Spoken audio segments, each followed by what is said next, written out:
مصلیہ انما المؤمنون اخوہ الصلاۃ والسلام علیکہ یا سیدی یا رسول اللہ وعلی آلک واصحابک یا سیدی یا حبیب اللہ۔ چبھے کانٹا جو کابل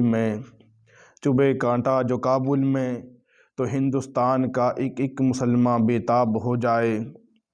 اللہ تبارک و تعالیٰ نے اپنی لاریب کتاب میں ارشاد فرمایا، بے شک مسلمان آپس میں بھائی بھائی ہیں، چاہے وہ سعودی عرب کے اندر رہتے ہوں، چاہے پاکستان کے اندر، چاہے بنگلہ دیش کے اندر، چاہے انڈیا کے اندر، چاہے امریکہ کے اندر۔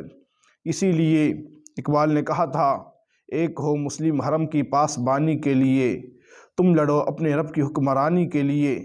تو مسلمان کہیں بھی رہیں، یہ ایک جسم کی مانند ہیں۔ اگر جسم کے کسی بھی حصے میں درد ہو تو بندے کے پورے جسم کو درد ہوتا ہے۔ اسی وجہ سے ہمیں چاہیے کہ مسلمان جہاں بھی ہوں ان کا درد ہمیں محسوس کرنا چاہیے۔ تو کل انشاءاللہ العزیز 5 فروری ہے، یوم یکجہتی کشمیر ہے، تو لہٰذا یہ کشمیر اس طرح آزاد نہیں ہوگا جس طرح ہم قرارداد مذمت بار بار پیش کرتے ہیں اور بار بار پاس کرتے ہیں اپنی پارلیمنٹ کے اندر، بلکہ ہندو کی مرمت سے کشمیر آزاد ہوگا۔ اسی کی ہم 1-2 مثالیں لے لیتے ہیں اپنی تاریخ سے، اپنے اکابرین سے۔ عبد الملک بن مروان اپنے وقت کا حکمران تھا یہ عرب کے اندر، تو اس وقت ایک مسلمان نے فارس کے قلعے پر دیکھا تھا کہ کسی عورت کی جو ہے چادر کھینچی گئی تھی۔ فارس کے قلعے پر عیسائیوں نے چادر کھینچی تھی اس عورت کی، تو اس نے کہا اس مسلمان کو ایسا کرنا کہ میرا پیغام جو ہے یہ اس تک پہنچا دینا، عبد الملک بن مروان تک، کہ اس کی یہاں پر چادر کھینچی گئی ہے۔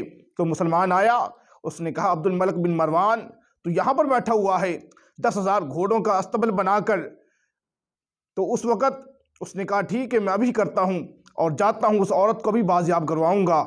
تو اس وقت اس نے 10,000 فوج کے ساتھ چڑھائی کی اور فارس کے قلعے کو جو ہے دہس نہس کر کے اس عورت کو بازیاب کرایا۔ ایک مثال آج کی ویڈیو میں ہم اور دیتے ہیں آپ کو، اس کے اندر محمد بن قاسم رحمۃ اللہ تعالیٰ علیہ، آپ کی 17 سال کی عمر تھی، آپ کے چچا جان حجاج بن یوسف کو خط بھیجا گیا دیبل بندرگاہ سے، جس کو آج کل کراچی کہا جاتا ہے۔ یہاں سے ناہیدہ نامی لڑکی نے اپنے خون سے خط لکھ کر بھیجا کہ ہماری عزتیں پامال کی جا رہی ہیں، راجہ داہر ہندو تھا، یہ ہماری عزتیں پامال کر رہا ہے۔ تو محمد بن قاسم کی والدہ ماجدہ حضرت فاطمہ رحمۃ اللہ علیہ نے رحمہ اللہ علیہ نے آپ نے لوگوں کو جا کر درس دیا، عورتوں کو درس دیا کہ اپنے نوجوان بچوں کو نکالو۔